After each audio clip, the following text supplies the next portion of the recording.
All right, so I was checking today, and I think the last couple recordings that I had no audio, so I double checked to make sure it's working today. But I guess that's even more of a reason to be in class.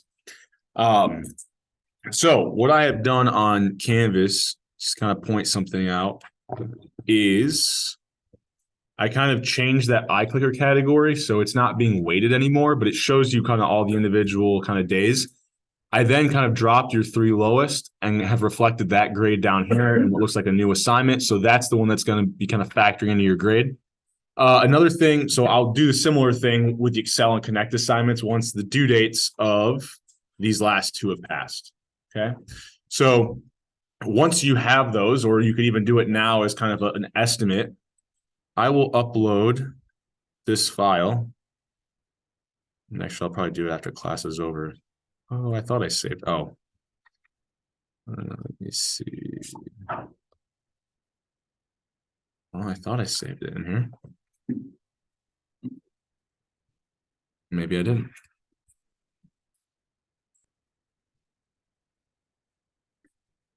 Okay, well, I've got another version of it I can kind of show you. Got an old version of it, which is right here.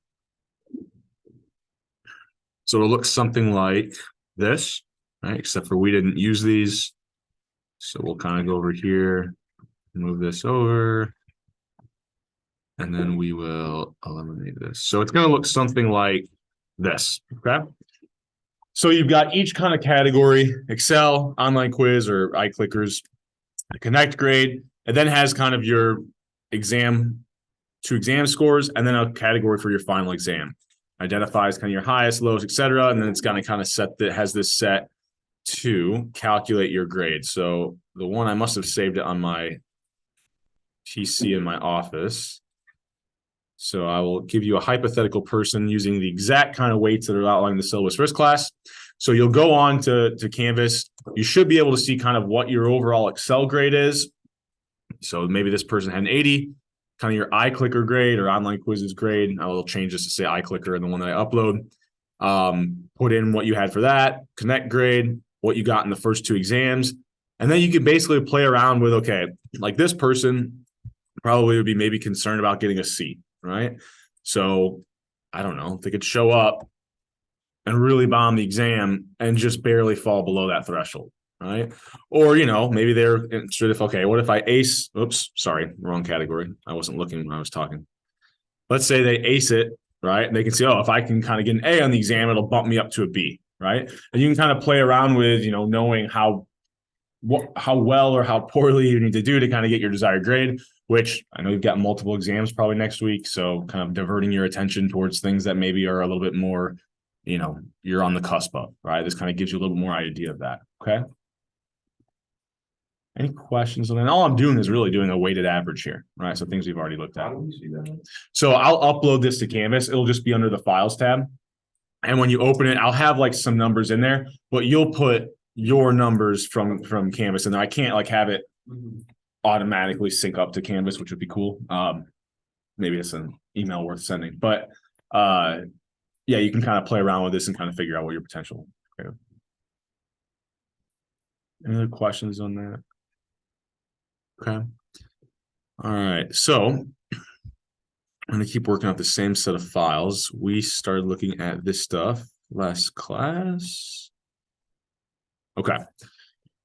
Excuse me. So what we'll do today is going to introduce this idea. And I really have already introduced this, but we're going to think about it a little bit harder and get more interpretations with it, which is using what we call dummy or indicator variables. And then I'll kind of got another data set in Excel. I'll kind of run a few regressions today. We'll kind of analyze the output and talk about different expectations or questions you could think about for the exam. And we'll probably get out a little bit early. Okay. So when we include a dummy variable, where's my clicker? Left it here. So we can think about, instead of kind of a regular continuous variable x, if I just write this or denote this with kind of a D to kind of represent it's a dummy or an indicator variable, it might be something like, what's a good one? Okay, so I don't think I have this in data, and I don't think we got to watch it. We didn't have, I think I tried to hold up last class night. The link is now gone since it's switched over. I'll have to find a new one. But there was this, oh, sorry, I wrote it backwards too.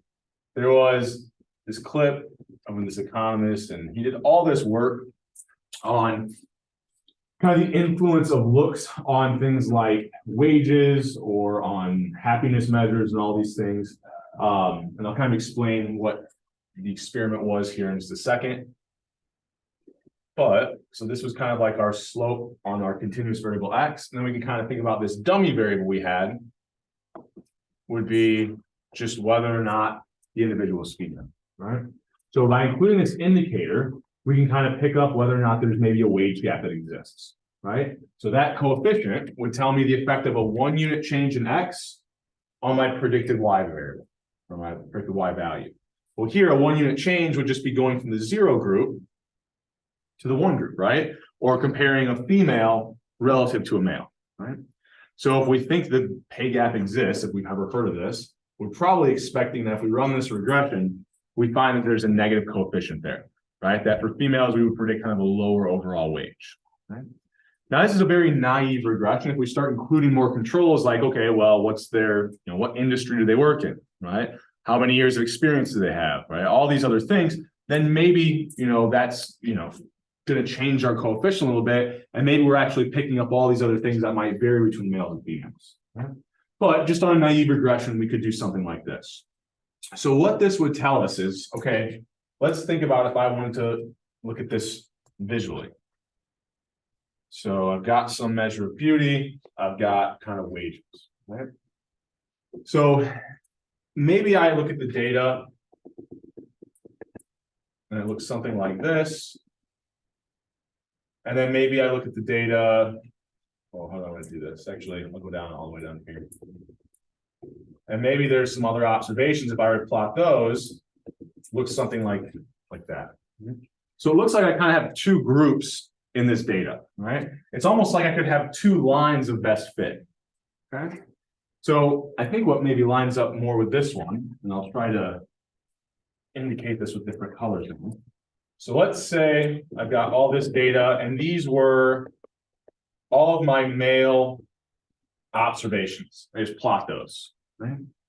I then draw this line of best fit.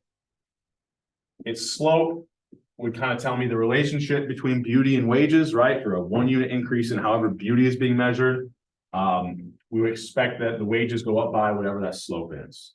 Okay? I then might have, and I think I did these backwards. Let's say the first one that I did was all the female observations. Okay?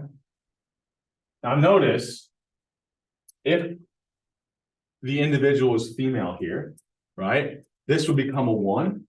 So if I think about even when beauty is equal to 0, right, so if this was 0, this would drop out. The predicted wage would be the intercept, but for a female, it would also add in this additional coefficient, which we said was negative. So we kind of think about it here. That would be the intercept for my kind of female observations. If I think about my male observations, right, they might have the same slope, right, but they start out at a different level. Why? Well, because think about if I'm trying to predict the wage for a male with 0 as their beauty measure, well, 0 times anything is 0. 0 if they're a male, so 0 times anything is 0. The only thing that we're left with there is the intercept. So by including these dummy variables, it's almost like we're kind of getting, if you want to think about it this way, 2 lines of best fit, right? That for one of the groups, that line is going to be shifted, right? Either up or down. It can go in either direction. Now, one thing that we are not going to do, but you could do if I kind of pushing past this class, is you not only can pick up the fact that there might be different starting points, you can pick up that there might be different slopes as well, right? Now, we're not going to go into how you do that, but you can do that moving forward. So, we think a lot of these variables. We already looked at the student athlete variable. That was just a dummy variable. You could think about like maybe I want to make an indicator for whether or not someone's over a certain age. The gender variable is one that pops up a lot. So we still do everything the exact same way, right? It's just a dummy variable, like everywhere where we have a slope coefficient. Now we've got just a slope coefficient on a dummy variable. Nothing changes, right? So we're even with these dummy variables, everything we do is a two-tailed test where we assume that that slope coefficient is equal to 0. If we can find a p-value that's less than alpha, then we can reject that. If I'm rejecting that there's no relationship, I'm saying I found evidence that there is a relationship. We're never going to have to kind of do any of this. We're always going to use that assumed true slope of 0.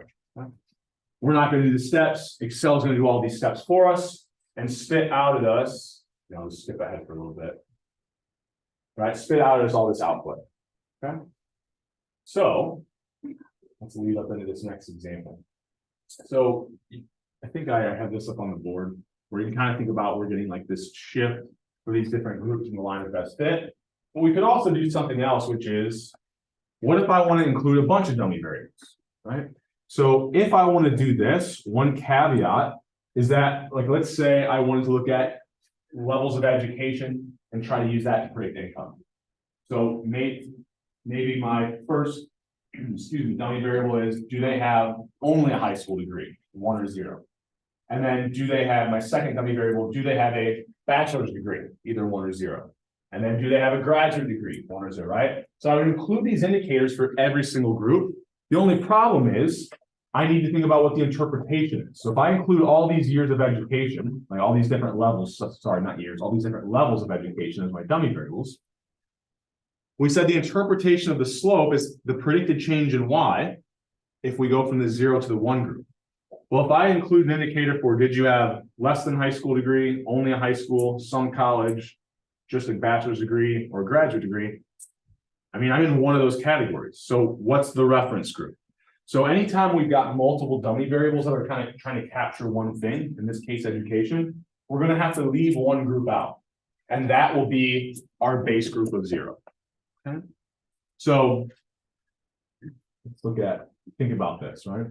If I had kind of categorized, right, into having a high school degree or less, some college, a bachelor's degree, or having a graduate degree here, which of these might it make the most sense to leave out? Right? So you can think about it as we're trying to predict income. And you think about here, actually, let me use them more, start using betas. So maybe this was high school, this was some college, this was college degree, and this was graduate degree. The problem is I don't have a base group now, right? Each of these would kind of reflect the predicted change in income from belonging to or having obtained one of these different levels of education. But relative to what? So I need to leave one of them out. So it probably makes the most sense if I have something that's ordinal is, well, I want to know how much more does somebody make getting some college relative to like what the lowest amount is just having a high school degree. So I probably want to leave out the lowest group there. Now my interpretation of all my slope coefficients are relative to that group I left out, relative to only having a high school degree. Here's the predicted change in income from someone with some college. Then relative to someone that has only a high school degree, here's the effect of someone who has a college or bachelor's degree. And then relative to someone who has only a high school degree, here's the kind of predicted increase in someone who gets a graduate degree. So what would you expect for kind of those? How would you order that? Well, you probably would expect, if I was just coming up with numbers, I would think they're probably increasing in size, right?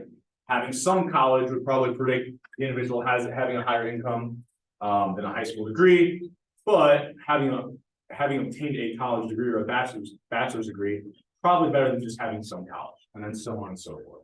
Okay. So anytime we have kind of groups of dummy variables, we'll want to leave out the group probably that's either the highest or the lowest, right? If there isn't an ordinal variable, then we just kind of use our best judgment, right?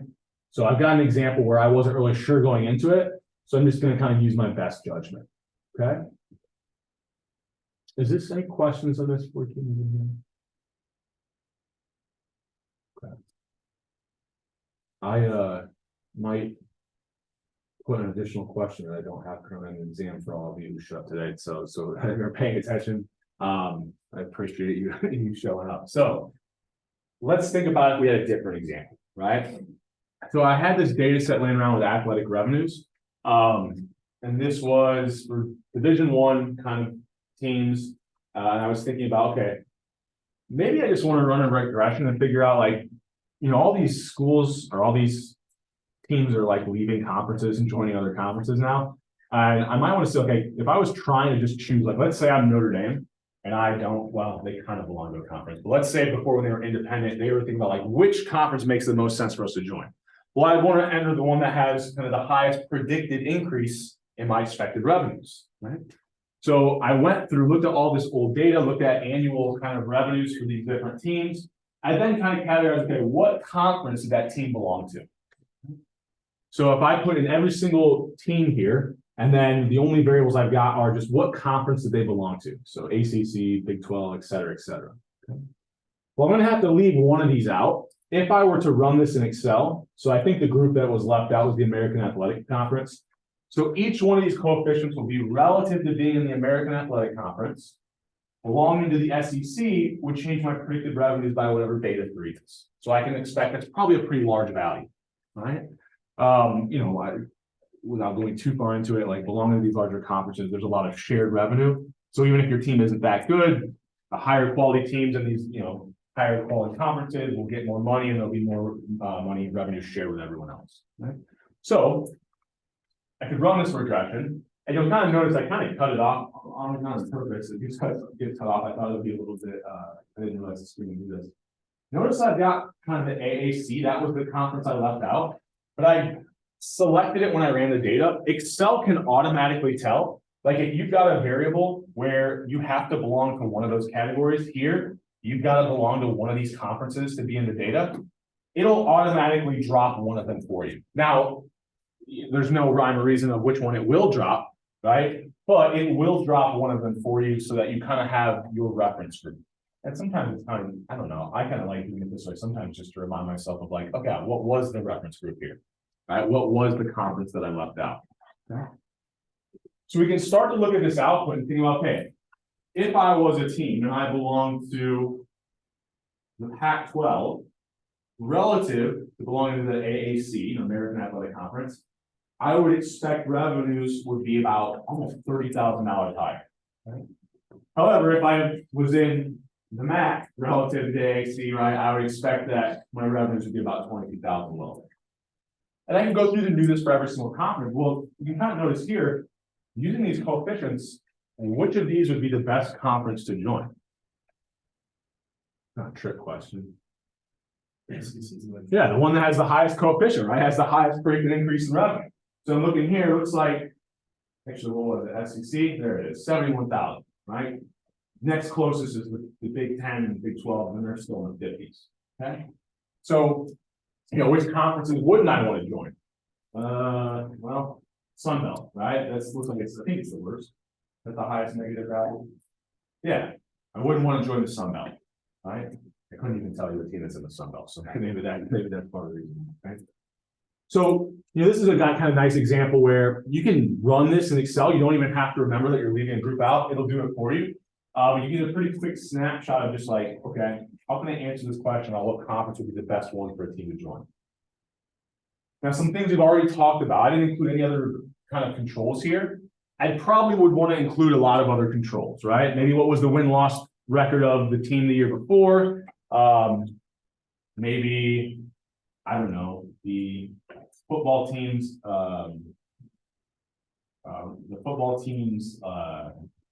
I don't know, like donors, like having some idea of kind of how much money they're getting, like all these other kind of variables about the team that I would want to try to hold constant. I'm not doing that here, but I would want to try to go out and get that data. So not having all that data, notice just knowing what conference the team belongs to, what percent of the variation can I explain in that variable of athletic revenues? Well, an R squared of 0.79 means I can explain that 79% of the variation. Another way to think about this R squared, because the technical term really is it's telling us the proportion of the variation we're explaining in that Y variable, and then we can convert it to a percentage by just moving the decimal 2 places. Another way to think about it just might be easier, because really what we want to use the R squared for is identify whether or not this model is doing better than another model. Right? If I ran this regression where I included just the conference they belong to, I get this R squared of 0.798. I then run another regression where I include the team's win-loss percentage, and I end up getting an R squared of something like 0.83. Well, that's telling me that by including that additional variable of win-loss in the year before, that I'm making better predictions.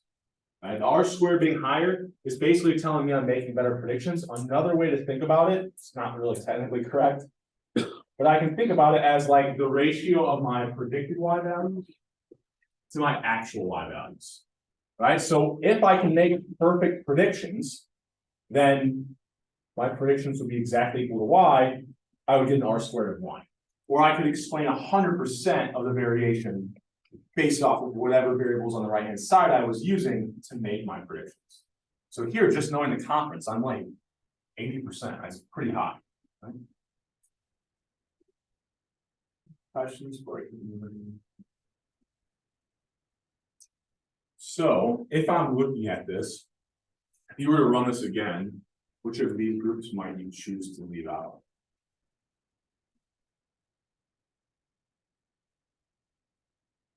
So some of the education example, I left out the lowest category.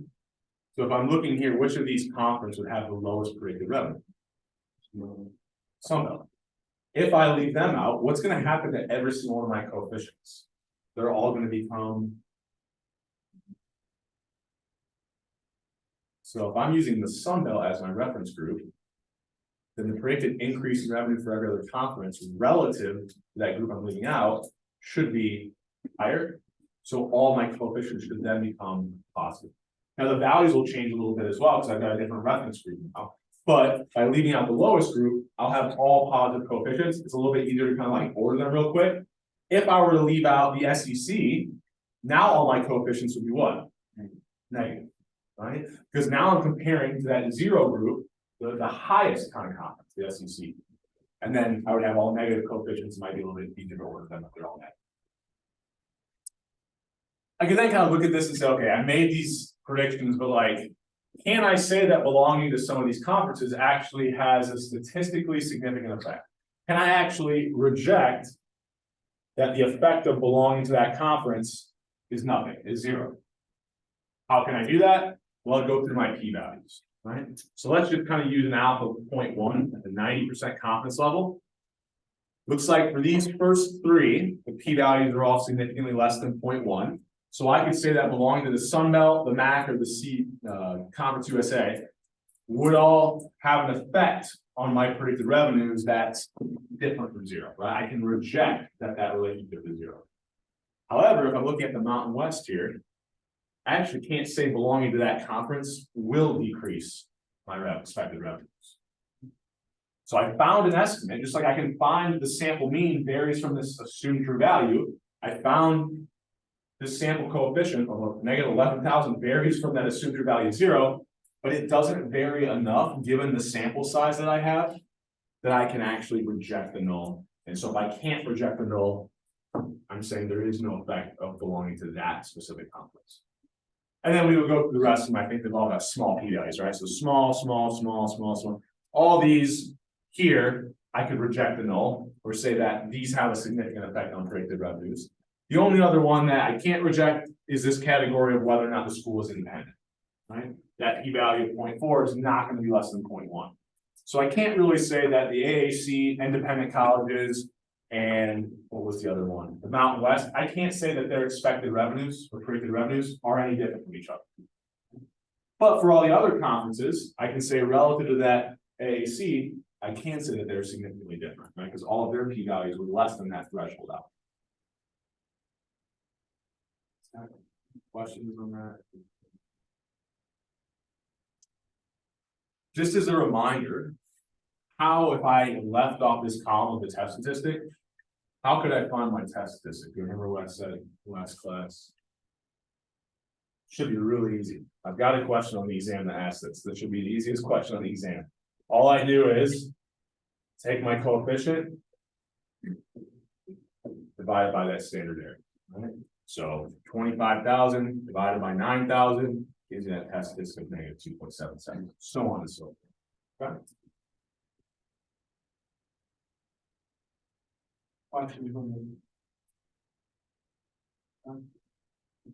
So.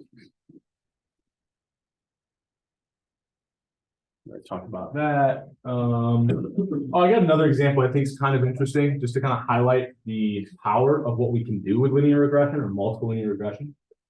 So I had that we used, I think we used it for a homework assignment. It was like a traffic stop data set. I've been the last homework assignment. And in it, I had race, or I had gender of kind of person being pulled over or not. So I think this example was something that I'll kind of skip through right now, and we'll actually look at the traffic stop one.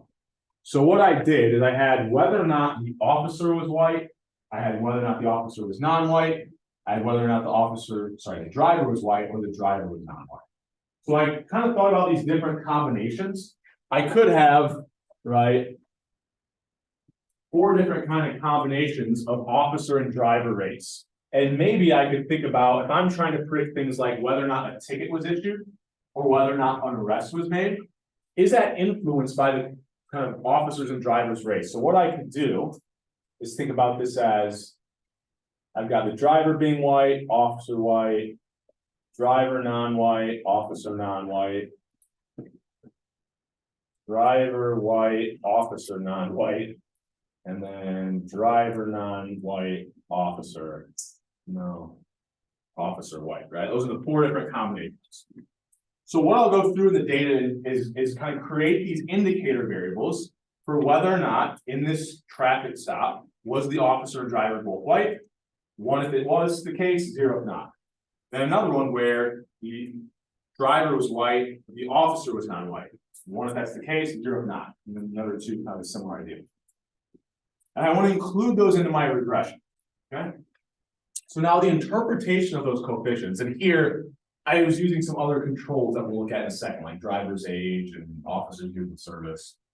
So when the officer is white and the driver is non-white, relative to the 0 group, right? When this is a 1 relative to a 0. So what group did I leave out here? I left out the situation where the driver and the officer were both white. So relative to that situation, when the officer is white and the driver is non-white, here would be the predicted change. And I think we talked about this last class, but if I have a 1, 0 variable for my y variable, we said, what are the units? We don't really have like dollars or years. The change for a 0, 1 variable in units is a change in the probability. So the predicted change in the probability of being issued a ticket, or the predicted change in being arrested at a traffic stop when the officer is white and the driver is non-white, relative to when the officer and driver are both white, that coefficient tells me the predicted change in the probability of those things. If we have some discrimination going on, then that coefficient is going to be, well, I guess we could have the reverse discrimination going on where it's negative, where they're less likely, but I doubt that's the case, and I already know the results. So, but I expect maybe this would be positive. And I could also kind of think about the different combinations for the other 2 groups as well. So we've got some good and some bad news that comes out of this data, and I will try to relate this to a paper if I can remember all the details once we go through it. So talked about our comparison group already. I ran this regression. I didn't have a lot of control variables. I just had the driver's age and years of service. Now notice my R squared, very low here. So we should take these results with a huge grain of salt, right? Because there's a lot, 97% of the variation, whether or not you're issued a ticket, unexplained by these variables, right? My predictions aren't going to be real great. Okay? But you can still kind of go through the thought process, like if we were able to add in more controls. So kind of notice here, when the officer and the driver are both non-white, tickets are issued at a higher rate. And then when the officer is non-white and the driver is white, they're also issued at a higher rate. So it's kind of interesting is that these non-white officers, kind of the proportion or the probability that they issue a ticket to a non-white or a white driver, really about the same. But for whatever reason, these non-white officers tend to write tickets at higher levels. Now, my guess is this has something to do with the fact that this data set came from a city where certain areas of the city you might have more likely to have a higher proportion of Black officers than some, or a higher proportion of Hispanic officers than others, et cetera, right? In fact, a perfect example of this, I wouldn't just do white, non-white, I could break this down to multiple racial categories. But that's what I've got. So it looks like you know, there's not really any cross-race discrimination going on from non-white officers. They're writing tickets at a pretty similar rate. But when I look at that coefficient on whether or not the officer is white and the driver is non-white, well, now the predicted increase of the person that issued a ticket goes up by about what? 0.067. Now that's a probability, right? That's like a 6.7% increase in the likelihood you're issued a ticket if you're a non-white driver and the officer is white. Holding constant your age and the officer's years of service, right? So that was when we had this multiple regression. It's holding everything else in the regression constant. So this is bad, right? I mean, this is evidence that we've got some discrimination going on. We look at our p-values, like, first of all, I've got a huge data set, like 22,000 observations. So all my p-values end up getting really, really small. Like these are, I can definitely reject the null. I can say that, nope, there is, you know, reject that there's no relationship. I found strong evidence that there actually is a relationship here. Okay. Questions on that? Excuse me. So just to kind of look at a couple of these things, also to interpret some other coefficients. One thing I just in more practice, how would I interpret my intercept coefficient? Remember how I said we would interpret the intercept coefficient? So the interpretation of that intercept is when every other variable in our regression is equal to 0, that's the predicted value of y. And it kind of makes sense. If I had this written out, where I'm trying to predict whether or not someone's issued a ticket, I've got driver's age, I've got what years of service, etc. When all these variables are equal to 0, 0 times anything is 0, I'm just going to be left with the intercept. So when I've got the group I left out, the driver's white and the officer's white, the driver is 0 years old and the officer has 0 years of service, my predicted kind of probability or starting point of getting a ticket is going to be about 0.63.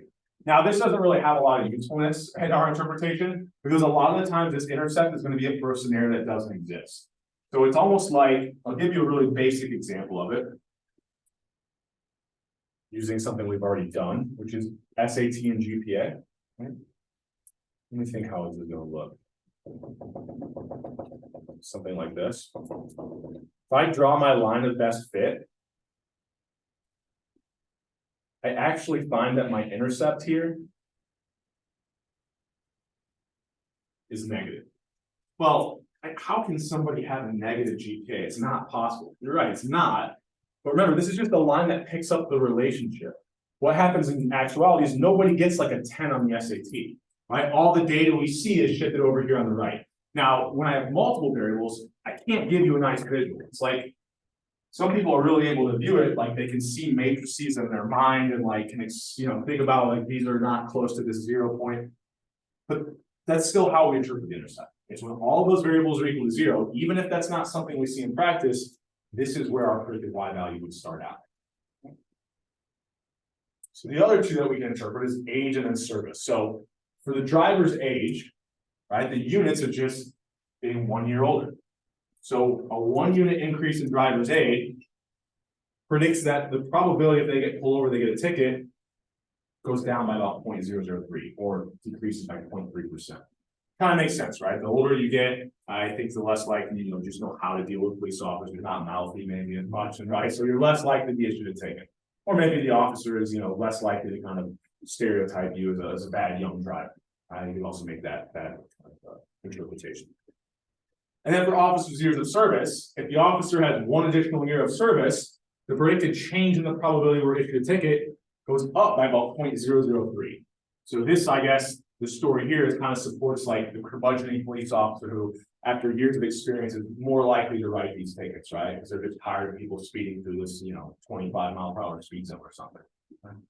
So, this kind of matches up with a lot of the intuition we have, but now we've got statistical support, right? I could imagine going into it, we expect there might be some kind of cross-race discrimination going on. So this is bad news, right? So I'm going to do the exact same thing, hopefully show you a little bit of good news, which is instead of looking at whether or not they were issued a ticket, whether or not the traffic stop resulted in an arrest, right? So once again, our R squared here is actually very, very low. So let's take this with a grain of salt. We're missing out on a lot of the other factors that matter. Without, you can imagine I'm getting arrested while being pulled over. There's probably a lot of other factors that I want to control for. right? History of mental health, you know, whether or not they've been in jail before, like if there's a warrant out for them, etc. But we'll kind of take this for what it is.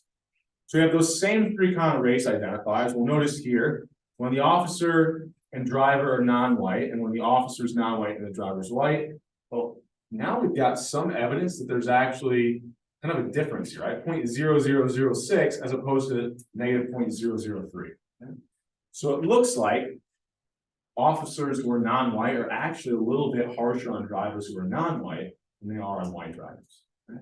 So this is the idea that they're actually kind of being somewhat discriminatory towards people of the same race. Okay?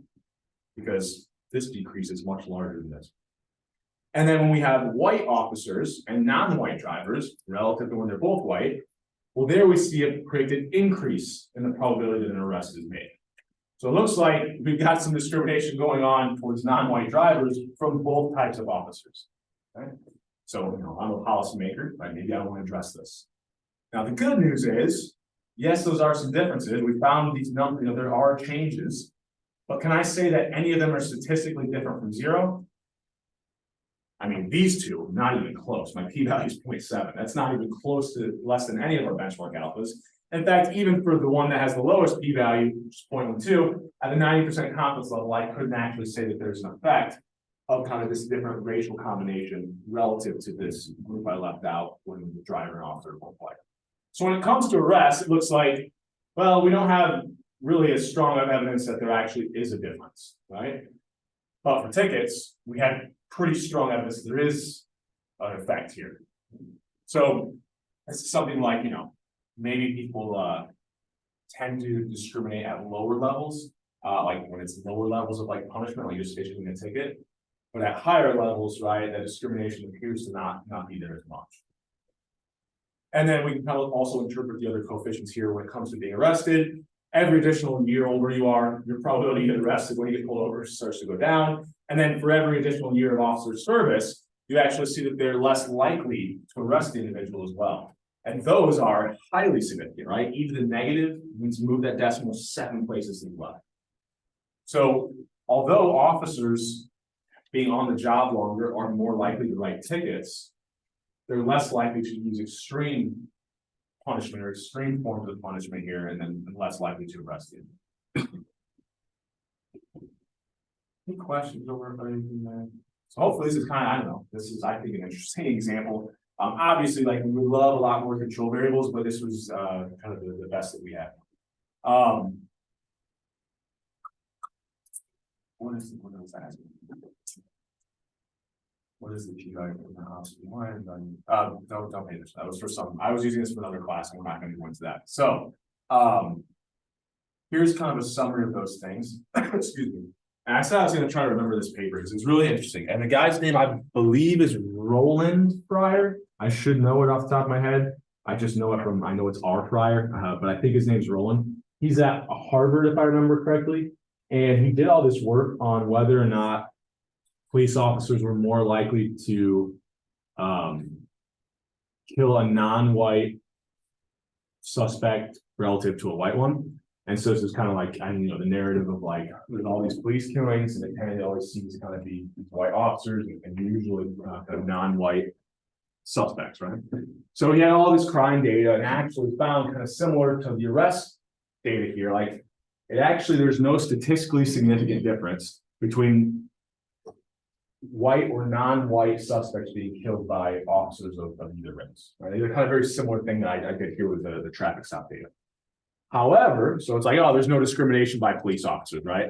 Well, he also looked at the crime data and looked at, there's all this stuff in the police reports about what the police officers did.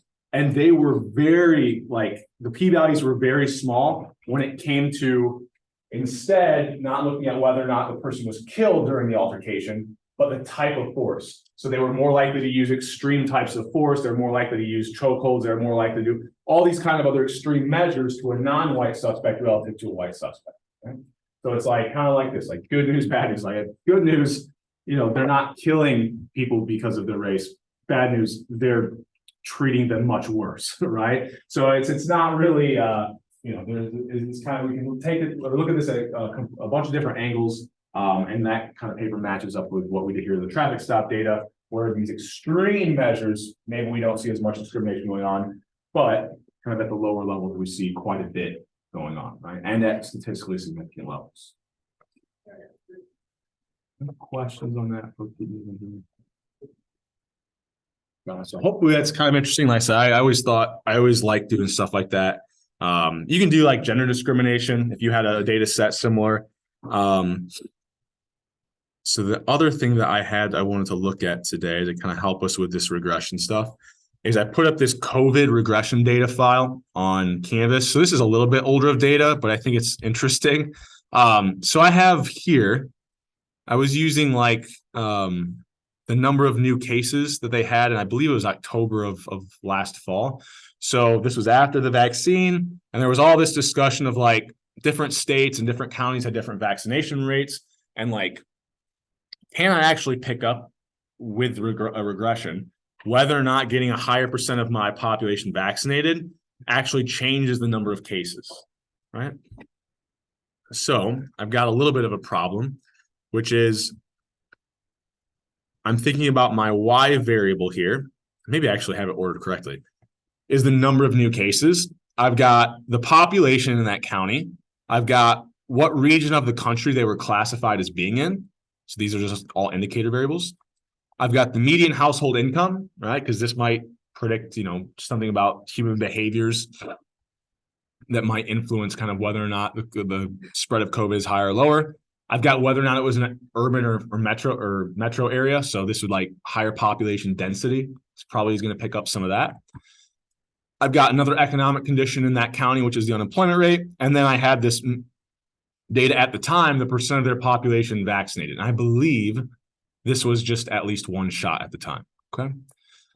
So what I'm going to do is I'm going to go to my data tab, go to data analysis, scroll down here to regression, hit OK. Okay.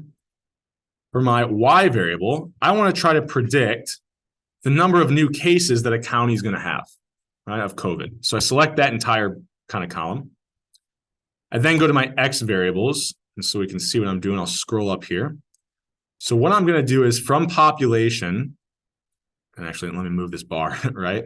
So select from population all the way over to the percent vaccinated. That cases per person would be just a different way we could measure this. Instead of including population as a control, we could just change the Y variable to be the number of new cases per person. Both approaches will have very similar results. Okay. So I select all of these variables now. I've got quite a bit of information.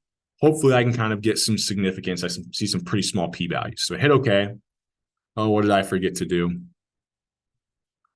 Oh, one of these probably has a missing value and I don't know which one it would be. So let's check here. This is a good way for me to show you some data management skills. All right, so there's the culprit, right? So if you ever get one of those lin-est kind of errors in Excel, when you're running a regression, what that's basically saying is there's a missing value somewhere.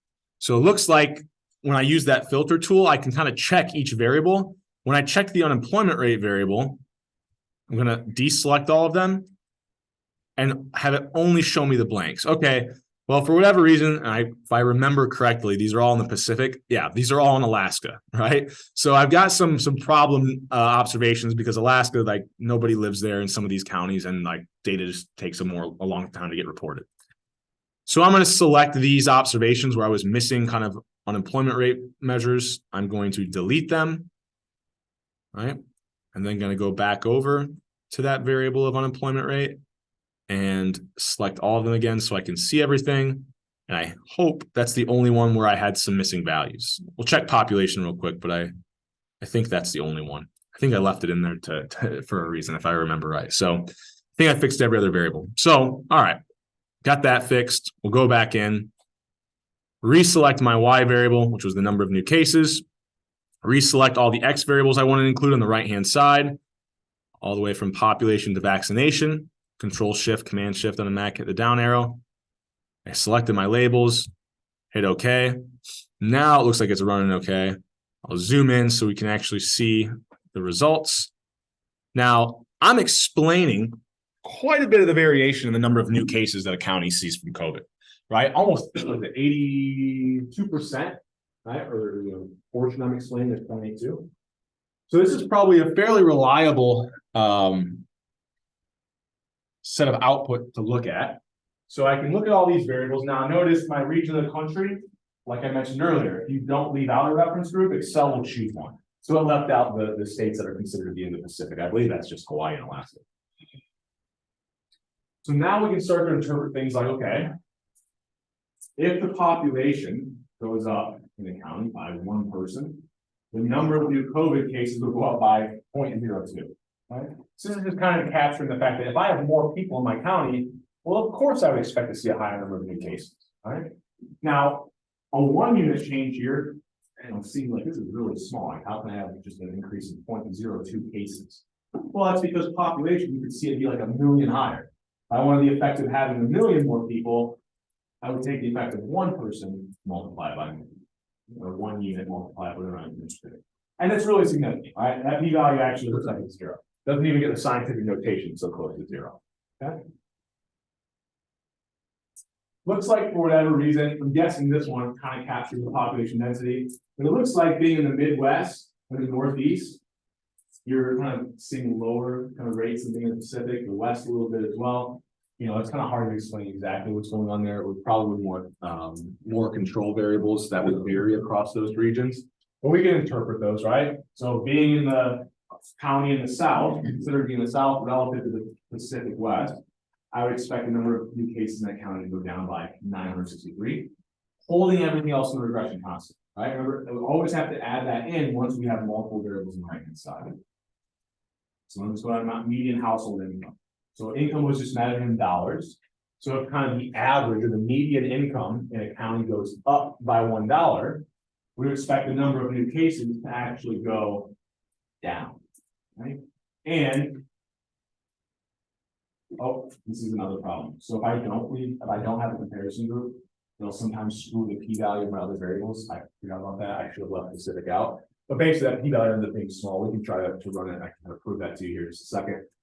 But this kind of makes sense, right? Like when we're looking at wealthier counties, those people have the ability or have resources probably to work from home, as opposed to having to go into work. People are, lower income households are more likely to have a job that was considered, what's the word on my line? Almost a stupid word they all use. Essential, right? So they're more likely to have to go in, and then because of that, if you have more people who have lower incomes, more likely to get higher number of cases, right? So that one kind of makes sense. Whether or not it was in a metro area, considered to be in a metro, well, that one we should think population density. The more people you cram in the same place, COVID is going to spread a lot more. Sure enough, if you're a county that's in a metro area relative to the non-metro area, you're predicting increase in number of new cases at this time with about 1,400 people, right? Once again, highly significant. P-value, e to the -14, that's 0. Okay? So I can reject the null, and null being there's no relationship.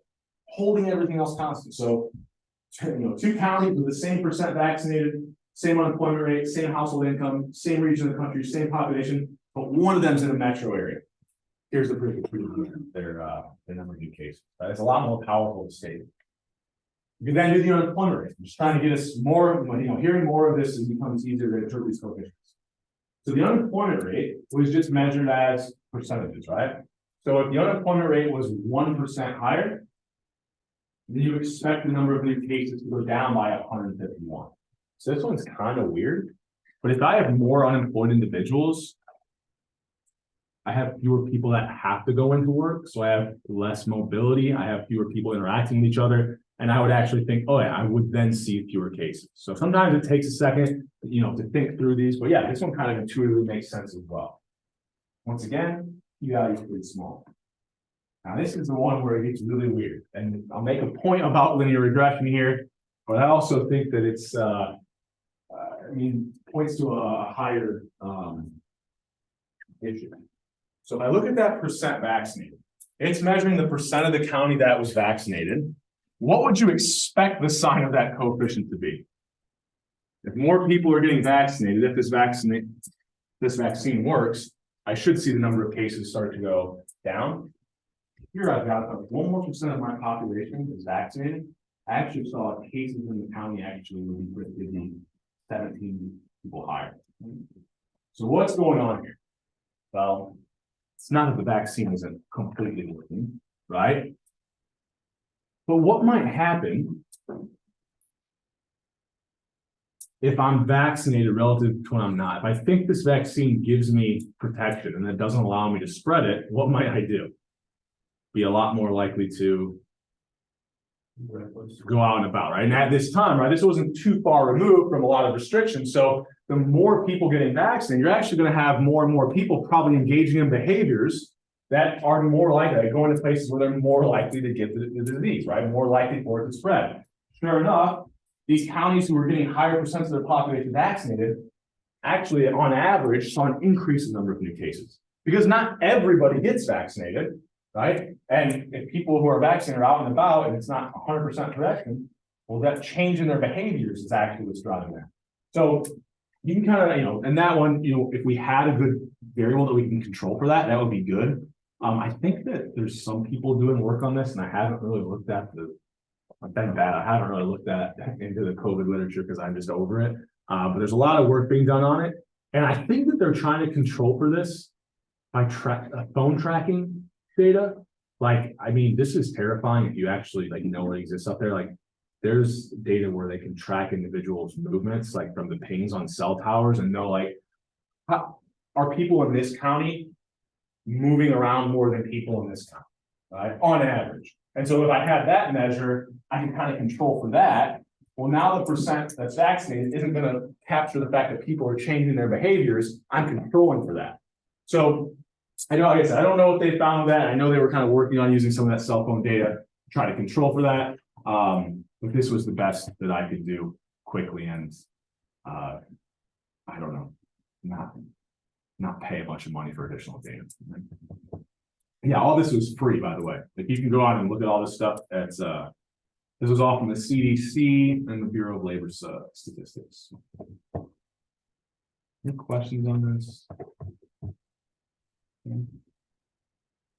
So we'll get out a little earlier today, but I got one thing I want to kind of go through to start doing our exam review. So the exam is going to be about half linear regression, then it's going to be about half, excuse me, kind of those two population examples, right? Comparing sample mean, sample proportion, matched pairs. So a lot of the processes are very similar for those, but there's a couple things that we need to keep track of. So one, get a marker that's actually, you can see a little better. So one thing to keep track of is we've got different scenarios. Okay. So whenever I know the population variance and I'm looking for the difference in sample means, I can use the Z table, the standard normal distribution. Anytime I see a sample proportion, I'm also using that standard normal distribution. So one of the first things we have to do is, what type of example do we have? What's the distribution we're using? I saw a lot of errors in kind of the Excel assignment, like kind of getting confused with this here and there. But right, these are the only two scenarios where we use that standard normal distribution when it comes to these two population examples. The other scenarios that we've talked about are when I've got the difference in sample means and I've only got sample variances. We said we had to use the student t distribution. And here was where we had a crazy equation for our degrees of freedom. So I said, I'm just going to give this to you on the exam. So I'll give you those degrees of freedom for those examples. We then had this mean difference, or this matched pairs example, where we could only find a sample variance on that difference variable. My degrees of freedom went back to n-1. These scenarios, I was using the student t distribution. We also have one other scenario where we use the student t, although we don't really have to look up the t value, which is I'm looking at a coefficient estimate and its standard error. So these are the four kind of examples other than linear regression that we had. Two of them we use a standard normal. The other two we kind of use that student t distribution. Okay. Questions on that? So that's the first thing to gotta, might even be good as you're studying, write that down as you're working through problems. Now the formula sheet, we'll take more of a look at that on Monday when we're working through some of those practice exam problems. but it's got the functions in there, and you'll kind of notice like for confidence intervals or hypothesis testing, it denotes things with a Z or a T, so it kind of reminds you, look, if you've got this notation, or if this is what the scenario you're looking at, this is kind of the distribution you're using, so it helps you kind of remember that. But the second thing you'll want to identify is, well, if I've got a left, right, or two-tailed test, things start to be a little bit different, right? So if I'm looking up critical values, it doesn't matter if I'm using a Z or T distribution. For a right-tailed test, my critical value gives me alpha in the right tail. For a left-tailed test, my critical value gives me alpha in the left tail. And then if I have a two-tailed test, I'm going to have a pair of critical values where I've got half of alpha in each side. So what type of distribution am I using? Looking at critical values, what type of test do I have? Excuse me. So with critical values, you divide your alpha by 2. For p-values, we're using our test statistic, whether or not that's a Z or a T statistic. The area to the right of that is our p-value. If I've got a left-tailed test, the area to the left represents my p-value. And then if I got a two-tailed test, I'm only going to see one test statistic. So if the test statistic is on the right side, I find the area in the right tail. I then have to multiply it by 2, because for a two-tailed test, seeing evidence on the other side would have been equally as likely. So when I'm using my test statistic to find p-values, for a two-tailed test, I'll have to multiply by 2. When I'm using alpha to find my critical values, I'll have to divide by 2 for that two-tailed test. So what type of distribution, what type of test, and I'm going to approaching these critical values and p-values are important. I don't know, maybe it's kind of a nice like kind of summary of it all that kind of happens from as you're studying. Kind of then you kind of can visualize that as you're working with the exam. Questions on that? So we'll just work through actual problems on Monday. Trying to think if there's anything else I want to say kind of like this, just to kind of keep things organized. But like I said, it'll be about half comparing sample mean, sample proportions of matched pairs, and about half linear regression. Other than that, no questions for me. Get you guys get out here a little early. Have a fun, safe weekend. Try to get some studying in, and I'll see you guys on Monday.